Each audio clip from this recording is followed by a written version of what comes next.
Nous sommes une organisation dénommée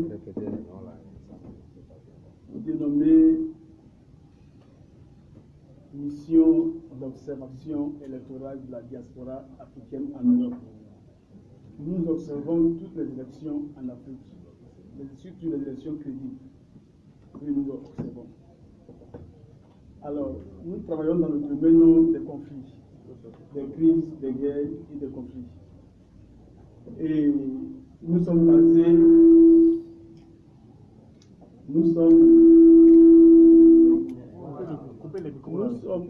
basés en banlieue parisienne, dont on appelle Ruelle Ma Maison. C'est là se trouve notre siège. Ça nous fait 4 fois que nous sommes ici au Mali. En 2007, nous étions sur l'organisation qu'on appelait Save the World, dans le cadre des élections présidentielles de 2007. C'était 2007. Et j'ai travaillé pour Save the World.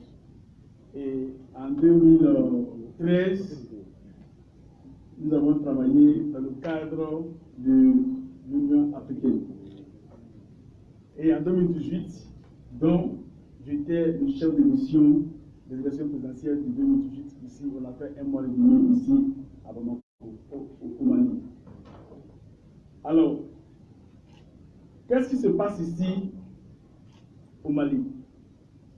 Qu'on appelle une crise.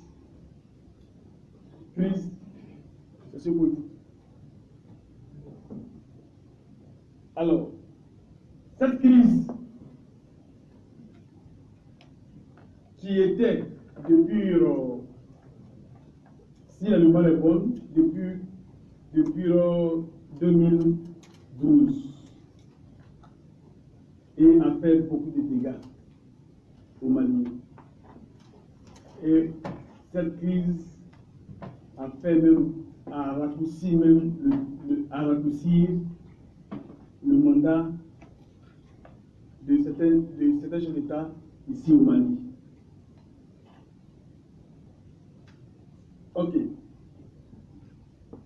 Le mouvement M5 du Mali, ce mouvement qui a créé récemment M5, qui défend, selon eux, qui défend la cause de l'évaluation et la démission du chef de l'État, son Excellence M. Ibeka. Aujourd'hui, nous sommes en face de la presse. La diaspora africaine en Europe est arrivée ici depuis le 18 juillet passé pour s'enquérir, puisque nous suivons cette crise de loin et aussi de près. Alors, ici au Mali, est-ce que les Maliens connaissent d'abord leur pays, l'histoire de leur pays?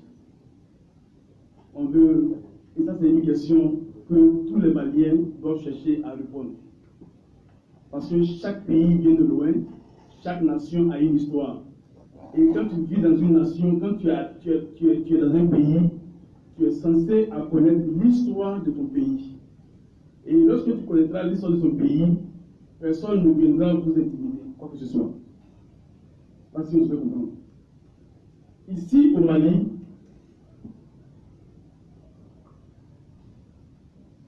le mouvement M5 demande la démission du président de la République, c'est-à-dire raccourcir le mandat du président de la République. Le départ du gouvernement Boubassé, la vie chère qui est au Mali et l'insécurité ici au Mali. D'abord,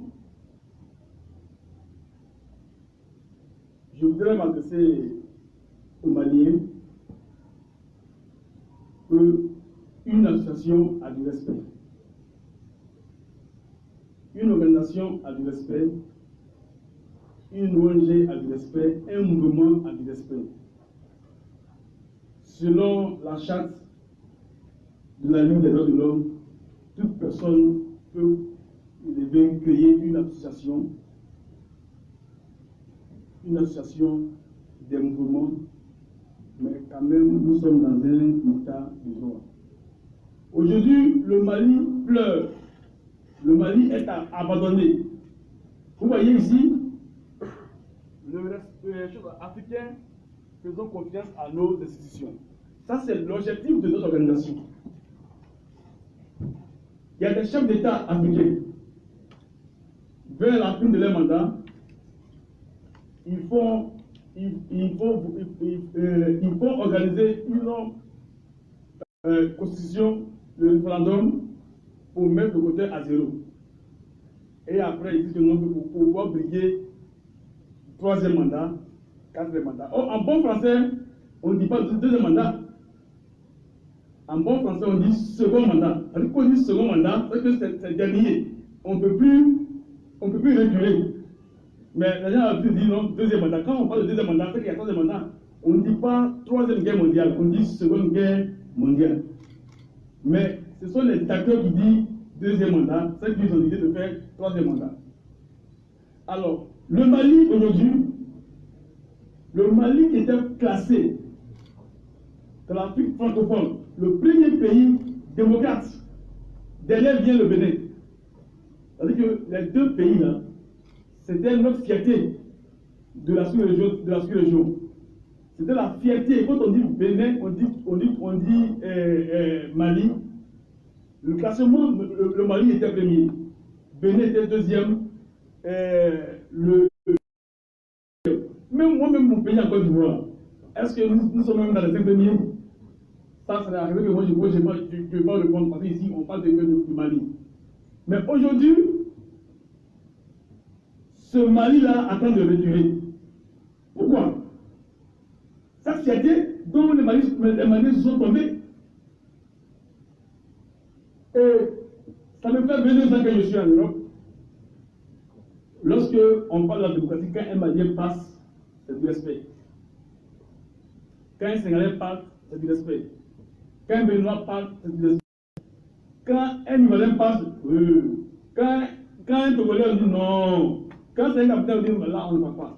Mais aujourd'hui, ce Mali attend de réguler en démocratie. Pourquoi? Et ce qui nous fait mal, nous, les organisations de la société civile, ce qui nous fait mal aujourd'hui, c'est que les deux premiers, puisque le Sénégal est troisième,